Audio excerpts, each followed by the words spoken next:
नमस्कार दोस्तों, concept king में आपका स्वागत है। दोस्तों ये एमसीक्यू सीरीज का तीसरा वीडियो है और इस वीडियो में हम अकाउंट से कुछ क्वेश्चन को डिस्कस करेंगे। जैसे कि अब आपको पता है कि हमने एक सीरीज स्टार्ट कर रखी है एमसीक्यू सीरीज। इसमें तीसरा वीडियो है। इससे पहले 2 वीडियो हमने अपलोड कर दिए हैं। अगर आपने वे नहीं देखे तो उन्हें भी जाकर देखें एक बार। तो चलिए इस वीडियो को स्टार्ट करते हैं। पहला क्वेश्चन आपकी स्क्रीन पे ये रहा, नए साझेदार का प्रवेश की आवश्यकता किन कारणों से होती है? तो 4 ऑप्शन आपके सामने हैं। जब व्यवसाय का विस्तार करना हो, अधिक पूंजी की आवश्यकता हो, व्यवसाय के संचालन एवं प्रबंध हेतु। तो उसका राइट आंसर होगा डी, उपरोक्त सभी। तो आपको पता है कि जब नया पार्टनर फर्म में एंटर करता है तो ये सारी दशाएं वहाँ पर होती है। कारण होता है कि जब फर्म को कैपिटल की आवश्यकता पड़ रही हो, जब हमें फर्म का विस्तार करना हो, या व्यवसाय के संचालन और मैनेज हेतु भी हम पार्टनर की एक आवश्यकता पड़ती है। तो उसका राइट आंसर हो जाएगा उपरोक्त सभी, ये सभी। चलिए अगला क्वेश्चन को देखते हैं। साझेदार के प्रवेश के कारण का अंत हो जाता है। आप यहाँ बताना, इसको पढ़िए। इसका कहने का मतलब ये है कि जब साझेदार का प्रवेश करता है तो क्या समाप्त हो जाता है? तो जब पार्टनर को हम ऐड करते हैं तो नई साझेदारी समाप्त हो जाती है? नहीं, ये तो आंसर नहीं होगा। पुराने साझेदारी का अंत हो जाता है, विशेष साझेदारी का अंत हो जाता है, और डी, सामान्य साझेदारी का अंत हो जाता है। तो उसका राइट आंसर दोस्तों, जब नया पार्टनर ऐड होता है फर्म में तो जो पुरानी पार्टनरशिप होती है उसको समाप्त होकर नई पार्टनरशिप वो क्रिएट होती है। तो उसका राइट आंसर हो गया बी, पुरानी साझेदारी। अगला क्वेश्चन देखते हैं। गुडविल का लेखांकन व्यवहार किस मानक के अनुसार किया जाता है? तो बहुत इंपॉर्टेंट क्वेश्चन है और हर एग्जाम में कई बार ये पूछा भी गया है। अकाउंटिंग जो व्यवहार है तो ये AS 26, तो आपको रखना है। इसका राइट आंसर है सी, AS 26। आप कई एग्जाम में इसको देख सकते हैं, यूपीपीसीएल के एग्जाम में देख सकते हैं, और एक दो एग्जाम में और पूछा गया है कि गुडविल का लेखांकन किस स्टैंडर्ड के तहत किया जाता है? तो अकाउंटिंग स्टैंडर्ड 26। उसका राइट आंसर हो गया सी। अगला क्वेश्चन देख लेते हैं हम। नए साझेदार के द्वारा ख्याति को राशि नगद लाने को कहते हैं।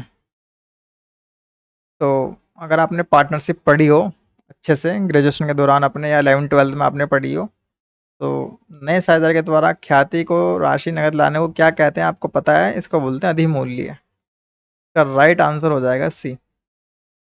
अगला क्वेश्चन देखते हैं।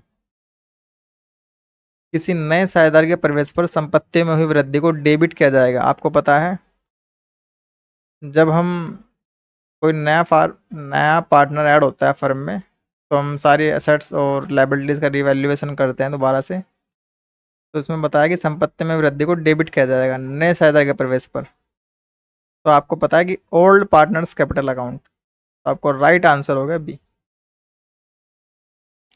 संपत्ति में हुई वृद्धि को। आपको ध्यान रखना है कि संपत्ति में वृद्धि को डेबिट किया जाएगा। ठीक है, तो उसका राइट आंसर है ओल्ड पार्टनर में ही वही संपत्ति में जो भी वृद्धि होगी या कोई भी लॉस या प्रॉफिट होगा वो पुराने पार्टनर्स में वो बट जाएगा। तो ओल्ड पार्टनर्स कैपिटल अकाउंट में इसको बांट देंगे। अगला क्वेश्चन देखते हैं।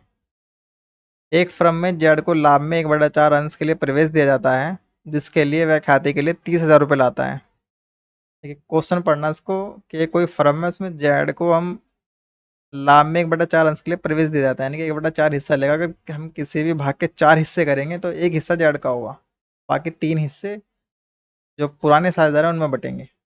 जिसके लिए वे खाते के लिए 30,000 रुपये लाता है, यानी कि 1/4 के लिए वे 30,000 रुपये लेकर आ रहा है आपके सामने। यह पुराने साझेदारों एक्स और वाई द्वारा लिया जाएगा।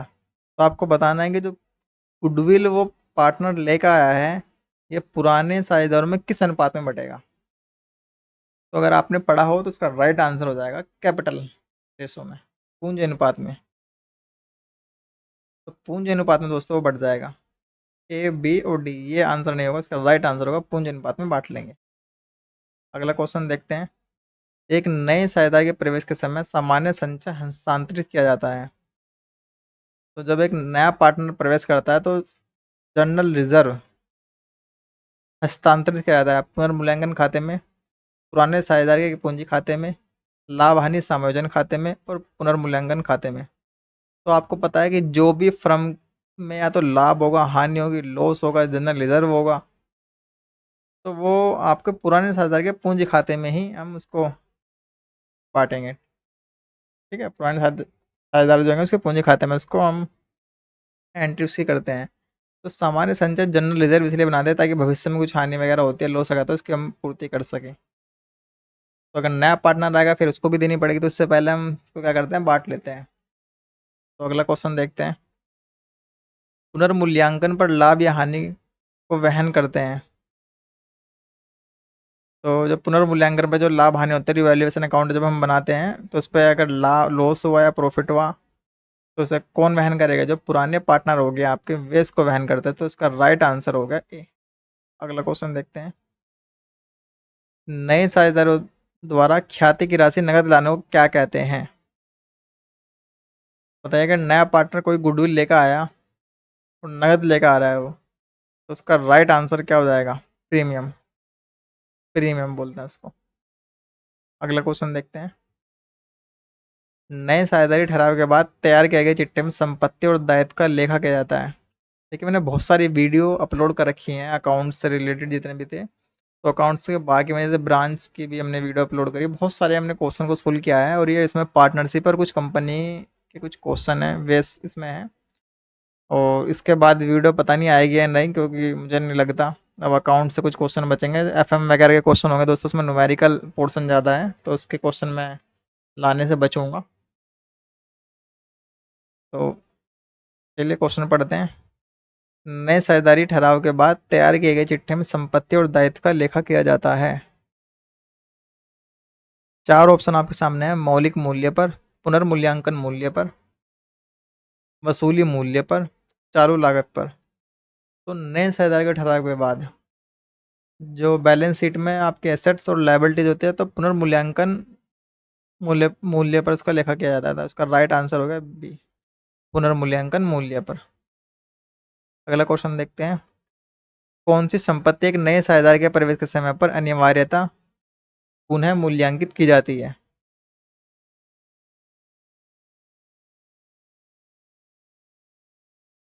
तो अटेम्प्ट कीजिए आप। का राइट आंसर हो जाएगा गुडविल। अगला क्वेश्चन देखते हैं। ये क्वेश्चन आप समझ गए होंगे कि जब नया पार्टनर आता है तो हम पुनः मूल्यांकित करते हैं गुडविल। गुडविल का दोबारा से मूल्य आंकते हैं कि भाई वर्तमान में क्या हमारी गुडविल का वैल्यू होगा। उसका राइट आंसर हो जाएगा आपका एक गुडविल। और गुडविल सबसे इम्पोर्टेंट टर्म है। जब हम पार्टनरशिप पढ़ते थे तो सबसे ज़्यादा दिक्कत हमें गुडविल में देखने को मिलती थी। ठीक है, तो अगला क्वेश्चन को देखते हैं। बहुत ही सिंपल क्वेश्चन है अगला वाला। संचित लाभ हस्तांतरण किया जाएगा वसूली खाते में, साझेदार के पूंजी खाते में, बैंक खाते में, बचत खाते में। तो जो संचित लाभ होता है साझेदार के पूंजी खाते में हस्तांतरित हम कर देते हैं, जो पुराने पार्टनर होते हैं, ओल्ड पार्टनर। का राइट आंसर हो गया ए। अगला क्वेश्चन देखते हैं। नए साझेदार द्वारा ख्याति के लिए लाई गई नगद राशि वर्तमान साझेदारों को किस अनुपात में बांटा जाता है? तो आप इस क्वेश्चन को देखिए और उसको खुद अटेम्प्ट करने की कोशिश कीजिए, और सोचिए कि जो नया पार्टनर ख्याति लेकर आता है तो उसे किस रेशो में हम बांटते हैं? लाभ विभाजन अनुपात में, पूंजी अनुपात में, त्याग अनुपात में, इनमें से कोई नहीं। तो आपको अच्छे से पता है कि त्याग के अनुपात में हम कैपिटल को बांटते हैं, सॉरी गुडविल को बांटते हैं। तो इसका राइट आंसर हो जाएगा त्याग अनुपात में। चलिए अगला क्वेश्चन देखते हैं।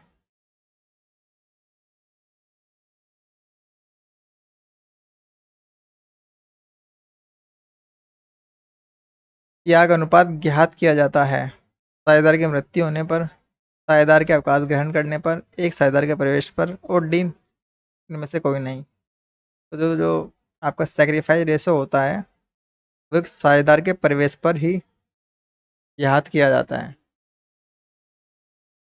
चलिए अगला क्वेश्चन देखते हैं। बहुत सिंपल क्वेश्चन दोस्तों उसमें मैं लेकर आया हूँ। पुनर्मूल्यांकन खाते में नाम पक्ष का अधिक्य है। तो आपको बताना है कि पुनर्मूल्यांकन खाते में नाम पक्ष का जो अधिक्य है वो क्या कहलाता है दोस्तों? लाभ कहलाता है। अगला क्वेश्चन देखते हैं। प्राप्ति अनुपात का सूत्र क्या है? देखिए, अगर आपको ये पता हो नया अनुपात पुराना अनुपात, आप एक बार रिवाइज करना इनको जाके। तब आप इस क्वेश्चन को सोल्व कर पाएंगे। तो प्राप्ति अनुपात का सूत्र क्या होता है, आपको जो न्यू रेशो होता है उसमें से ओल्ड रेशो को घटा देते हैं तो आपका प्राप्ति अनुपात निकल जाता है। तो इसका राइट आंसर हो गया ये। अगला क्वेश्चन देखते हैं। किसी साझेदार की सेवानिवृत्ति साझेदार के पूंजी खाते को जमा किया जाएगा। तो कोई पार्टनर है वो रिटायर हो रहा है, तो रिटायरमेंट में साझेदार के पूंजी खाते को जमा किया जाएगा। तो चार ऑप्शन आपके सामने है, उसके भाग की ख्याति के साथ, फर्म की ख्याति के साथ, शेष साझेदारों के भाग की ख्याति के साथ, डी इनमें से कोई नहीं। तो आपको पता है जो व्यक्ति रिटायर होगा फर्म से, केवल उसके भाग की हम गुडविल उसको देंगे। और गुडविल आप अच्छे से पढ़ के जाना, क्योंकि जब हम पार्टनरशिप पढ़ते थे सबसे ज़्यादा दिक्कत गुडविल को बांटने में ही होती थी। बाकी एग्जाम उसमें क्वेश्चन में कुछ नहीं होता था, गुडविल ही सबसे ज़्यादा इंपॉर्टेंट टर्म होती थी। तो आपको गुडविल के बारे में अच्छे से पढ़ के जाना है और किस प्रकार इसका मूल्यांकन भी करते हैं वो भी देख के जाना है आपको। अगला क्वेश्चन देखते हैं। किसी साझेदार के अवकाश ग्रहण करने पर संपत्ति और दायित्व के मूल्य में परिवर्तन को दिखाने के लिए कौन सा खाता तैयार किया जाता है। तो आपको पता है कि पुनर्मूल्यांकन खाता हम तैयार करते हैं जब कोई व्यक्ति अवकाश ग्रहण करता है, तो संपत्ति और दायित्व के मूल्य में परिवर्तन दिखाने के लिए हम पुनर्मूल्यांकन खाते का प्रयोग करते हैं। तो रीवैल्यूएशन अकाउंट हम बनाते हैं। तो राइट आंसर हो गया सी। अगला क्वेश्चन देखते हैं।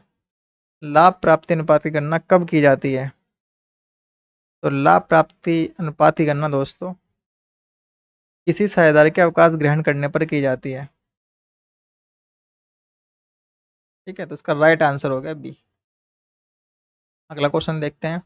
अवकाश ग्रहण करने के समय पुनर्मूल्यांकन के लाभ हानि को वहन किया जाता है। कोई व्यक्ति रिटायर हो रहा है, अवकाश ग्रहण कर रहा है, तो उस समय पुनर्मूल्यांकन के लाभ हानि को वहन किया जाता है बचे हुए साझेदारों द्वारा, सभी साझेदार द्वारा, नए साझेदार द्वारा। आप खुद अटेम्प्ट कीजिए और खुद मुझे कमेंट करके बताइए का राइट आंसर क्या हुआ। अवकाश ग्रहण कर रहा है कोई व्यक्ति, रिटायर हो रहा है और पुनर्मूल्यांकन में लाभ या हानि हो रही है, तो उसे कौन कौन बांटेंगे, बताइए कौन कौन बांटेंगे। सिंपल सा क्वेश्चन दोस्तों, सभी बांटेंगे। अगला क्वेश्चन देखते हैं। एक साझेदार के अवकाश ग्रहण करने के समय सभी साझेदारों के लिए किए गए फर्म की संयुक्त बीमा पॉलिसी, संयुक्त बीमा जीवन पॉलिसी के विरुद्ध फर्म को बीमा कंपनी से प्राप्त होता है। तो उसका राइट आंसर होगा सरेंडर वैल्यू। सरेंडर वैल्यू ही प्राप्त होती है आपको। राइट आंसर हो गया बी। अगला क्वेश्चन देखते हैं। फर्म के द्वारा संयुक्त बीमा पॉलिसी ली जा सकती है। तो आपको इस संयुक्त बीमा पॉलिसी क्या होती है उसको आप पढ़ना कि क्या होती है वो। उसका राइट आंसर हो गया सभी साझेदारों के जीवन पर और सभी साझेदारों के पृथक पृथक जीवन पर। ये सरदार होगा दोस्तों कुछ तो मिस्टेक हो ही जाती है, क्योंकि पीडीएफ बनाने में दोस्तों बहुत सर दर्द होता है। तो इसका राइट आंसर हो गया डी, ए में बी दोनों। अगला क्वेश्चन देखते हैं। साझेदारी अधिनियम प्रावधान करता है कि अवकाश ग्रहण करने वाले साझेदार द्वारा छोड़े गए पूंजी शेष पर ब्याज दिया जाना चाहिए। तो 5%, 6%, 10% या 2%। तो उसका राइट आंसर हो गया 6%। पार्टनरशिप एक्ट में ये प्रावधान है जब कोई व्यक्ति रिटायर होगा और सभी साझेदारों को पूंजी शेष पर ब्याज दिया जाएगा वो 6% का। अगला क्वेश्चन देखते हैं। संयुक्त जीवन बीमा पत्र खाता और संयुक्त बीमा पत्र संचय खाता का शेष हमेशा रहता है। तो दोस्तों इन दोनों ये हैं खाते हैं, जीवन बीमा पत्र खाता और ये संयुक्त बीमा वाला, तो इन दोनों का शेष हमेशा समान रहता है। राइट आंसर हो गया ए। अगला क्वेश्चन देखते हैं। साझेदार के अवकाश ग्रहण करने पर संचित लाभों को किसके पूंजी खाते में जमा किया जाना चाहिए। तो एक पार्टनर है वो रिटायर हो रहा है, तो संचित लाभ है, जब संचित हमने रिजर्व का रखा था प्रॉफिट वो है, तो किसके पूंजी खाते में जमा किया जाना चाहिए। तो भाई कोई रिटायरमेंट होगा, जो कोई पार्टनर जा रहा है और जो संचित है तो सब बांटेंगे उसे, सीधी सी बात है। तो चार ऑप्शन आपके सामने है, जहाँ पे सब आ जाए आप वो टिक लगा देना, सभी साझेदार को पुराने अनुपात में। शेष बचे हुए साझेदारों के नए अनुपात में, सिर्फ अवकाश ग्रहण करने वाले साझेदार के उसके अनुपात में। इसका राइट आंसर आपको सामने दिखा है ए इसका राइट आंसर हो जाएगा। दोस्तों ये पीडीएफ मैंने बहुत पहले बनाई थी तो इसलिए बाइलिंगुअल नहीं है, और इस पीडीएफ को मैं अपने टेलीग्राम चैनल पर अपलोड कर दूंगा, वहां जाकर आप इसको डाउनलोड कर सकते हैं और पढ़ सकते हैं। एक दो बार आप पढ़ेंगे तो आपको समझ में आ जाएगा। और बाकी दोस्तों ये हमारे अकाउंटेंट के जो क्वेश्चन आएंगे वे बहुत सिंपल क्वेश्चन आपको मिलेंगे, 40 क्वेश्चन आएंगे 40 मार्क्स के, और उनके लिए आपको कोई अलग से बुक्स पढ़ने की ज़रूरत नहीं है। आपने जो भी ग्रेजुएशन में बुक्स पढ़ी हैं केवल वही इनफ है, क्योंकि आपको पता है कि मार्केट में कोई एक बुक नहीं है हमारे अकाउंटेंट की, क्योंकि एक बुक में सारा इतना सारा मटेरियल आ जाएगा, आप खुद जानते हैं। इसमें सिलेबस में जो पॉइंट लिखे हैं, एफएम लिखा है, ऑडिटिंग लिखा है, अकाउंट्स लिखा है, बजटिंग लिखा है, जीएम लिखा है, तो ये सारे टॉपिक आपको पता है कि अपना में बड़े बड़े टॉपिक हैं और अपना में पूरी पूरी किताब है, अपने यूजी के दौरान पढ़ी हैं। तो उन सबको एक बुक में समाहित करना बहुत मुश्किल काम है। तो आपने जो भी ग्रेजुएशन की बुक्स पढ़ी हो वही आप पढ़ेंगे तो आपका काम इसमें हो जाएगा। बाकी आपको इंगे तिंगे कहीं जाने की ज़रूरत नहीं है इधर उधर, तो आप वही पढ़ना वही इनफ है। मार्केट में हो सकता है कि आपको 5-4 2-4 बुक मिल जाए इमर्स अकाउंटेंट की, तो दोस्तों उनका कोई बेनिफिट नहीं है, क्योंकि उन बुक से तो बिल्कुल नहीं आएगा। तो आप ग्रेजुएशन की बुक्स ही पढ़ें, वही फ़ायदेमंद रहेगी आपके लिए। अगला क्वेश्चन देखते हैं। साझेदार के अवकाश ग्रहण करने पर ख्याति की पूरी राशि किसके पूंजी खाते में क्रेडिट की जाएगी? तो आप बताइए, जो ख्याति की पूरी राशि है किसके पूंजी खाते में ट्रांसफर की जाएगी? अवकाश ग्रहण करने वाले साझेदार के, शेष साझेदारों के, सभी साझेदारों के, नन ऑफ दीज। तो साझेदार के अवकाश ग्रहण करने पर ख्याति की पूरी राशि, ये देखिए मैंने हाईलाइट कर रखा है यहाँ पे, ख्याति की पूरी राशि। दोस्तों पूरी राशि किसी के भी खाते में क्रेडिट नहीं की जाएगी, तो नन ऑफ दीज का राइट आंसर होगा डी। अगला क्वेश्चन देखते हैं। कंपनी के महत्वपूर्ण प्रलेख हैं पार्षद सीमा नियम, पार्षद अंतरण नियम, क्रय विवरण और डी, तो इसका राइट आंसर होगा डी, ये सभी। आप इनको अच्छे से पढ़ के जाना, पार्षद सीमा नियम क्या होता है, पार्षद अंतरण नियम क्या होता है, इनको पढ़ के जाना है। अगला क्वेश्चन देखते हैं। सार्वजनिक कंपनी में कम से कम कितने संचालक होने चाहिए?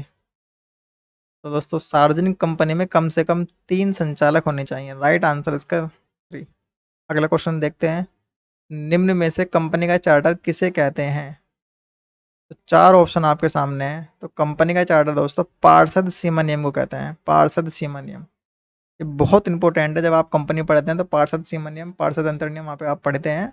बहुत छोटे छोटे टॉपिक है, आप पढ़ेंगे तो 3-3 4-5 पैराग्राफ के टॉपिक आप उनको पढ़ सकते हैं, क्योंकि इन पे एग्जाम में पूछ सकता है एग्जामिनर। अगला क्वेश्चन देखते हैं। सतत व्यवसाय अवधारणा के अनुसार व्यवसायिक इकाई चालू रहेगी। तो आपको बताना सतत व्यवसाय अवधारणा, जितनी भी अवधारणाएं हैं ये आपको पढ़ के जानी है, क्योंकि इनसे एग्जामिनर क्वेश्चन बना सकता है कि सतत व्यवसाय अवधारणा क्या है। तो इसका मतलब है कि व्यवसाय आपका अनिश्चित काल तक चलेगा इस धारणा के अनुसार। तो आप देखिए इसमें 4 ऑप्शन है, तो ये इसका आंसर हो जाएगा। ये अनिश्चित काल तक ये आपको व्यवसाय चलेगा। ये 15-16 अवधारणाएं हैं, आप इनको अच्छे से पढ़ लें और याद कर लें। संदिग्ध दायित्व को किसके बाहर दिखाया जाता है? तो दोस्तों आपको पता है कि जो संदिग्ध दायित्व होते हैं तो उसको बैलेंस शीट के बाहर दिखाया जाता है, तो उसका राइट आंसर है सी। अगला क्वेश्चन देखते हैं। ये भी अवधारणा से संबंधित है, 35 नंबर का क्वेश्चन। लाभ की आशा ना करें और सभी संभव हानियों के लिए प्रावधान करें, ये किस अवधारणा के तहत है? तो उसका राइट आंसर हो जाएगा रूढ़िवादिता की परंपरा। तो रूढ़िवादिता की धारणा क्या कहते हैं कि लाभ भविष्य में प्राप्त होगा उसका हम लेखा नहीं करेंगे, लेकिन भविष्य में अगर हानि होगी तो उसका प्रावधान करेंगे। ठीक है, तो इसलिए तो जनरल रिजर्व वगैरह हम क्रिएट करते हैं। उसका राइट आंसर हो जाएगा बी, रूढ़िवादिता की परंपरा। अगला क्वेश्चन देखते हैं। कौन सी अवधारणा के तहत ये माना जाता है कि मालिक और व्यवसाय अलग हो? आपको ध्यान रखना है कि स्वामी को बिजनेस से अलग माना जाएगा। तो आप कमेंट बॉक्स में जाके बताना किस अवधारणा के तहत यह माना जाता है। पृथक अस्तित्व की अवधारणा के अनुसार माना जाता है दोस्तों। तो राइट आंसर हो गया ए, बिजनेस को स्वामी से पृथक माना जाता है। तो किस अवधारणा के तहत? पृथक अस्तित्व की अवधारणा के तहत। अगला क्वेश्चन देखते हैं। यदि एक फर्म अपने ग्राहक से प्राप्त अग्रिम राशि को अपनी आय मान लेती है तो वह किस अवधारणा का उल्लंघन होता है? तो आप फिर से इस क्वेश्चन को पढ़िए और बताइए। कोई फर्म है और अपने ग्राहक से प्राप्त अग्रिम राशि को आय मान ली, तो वह किस अवधारणा का उल्लंघन करेगी? तो वसूली अवधारणा। ये सारी अवधारणा आपको याद होनी चाहिए। लागत अवधारणा क्या है, मुद्रा मापन क्या है, मुद्रा मापन, पृथक अस्तित्व की अवधारणा क्या है, वसूली अवधारणा क्या है, तो आपको ये सब पता होने चाहिए। पृथक अस्तित्व अवधारणा मतलब बिजनेस का मालिक और बिजनेस अलग दो व्यक्ति हैं। मुद्रा मतलब केवल उन्हीं चीज़ों का हम मतलब अकाउंटिंग करेंगे जिनको मुद्रा में माप सकते हैं, जिनको पैसों में हम माप सकते हैं। शारीरिक श्रम को हम पैसे में नहीं मापते हैं तो उसका लेखन ही करेंगे। कार्य क्षमता का हम लेखन ही करेंगे, उसको हम पैसों में नहीं मापते हैं। जिससे हम पैसों पे इफेक्ट पड़ता है तो उसको लेखा करेंगे मुद्रा माप के अवधारणा के तहत। तो आपको ये पता होना चाहिए। तो ये सारी अवधारणाएं आपको पता होनी चाहिए। अगला क्वेश्चन देखते हैं। मुद्रा मापन अवधारणा के अनुसार निम्नलिखित में से किसका लेखा जोखा पुस्तकों में नहीं किया जाता है? तो मशीनरी की लागत, इसका तो किया जाता है। ट्रेडमार्क, गुडविल, इनका सबका करते हैं हम। तो श्रमिकों की कार्यकुशलता, देखिए यहाँ पे आ ही गया है, श्रमिकों की कार्यकुशलता। अगला क्वेश्चन देखते हैं। कंपनी का शुद्ध लाभ अथवा हानि ज्ञात करने के लिए कौन सा विवरण बनाया जाता है? तो आप बताइए कौन सा विवरण बनाते हैं? तो लाभ हानि विवरण। तो चलिए दोस्तों, इस वीडियो में इतना ही है। अगली वीडियो में बहुत जल्द मिलेंगे। आपको वीडियो अच्छी लगी तो दोस्तों प्लीज़ लाइक करें। वीडियो अच्छी भी ना लगी तो आप डिसलाइक कर सकते हैं, कमेंट बॉक्स में जाके बता सकते हैं आपको कोई भी दिक्कत इसमें हो। अगली वीडियो में मिलते हैं, तब तक के लिए धन्यवाद।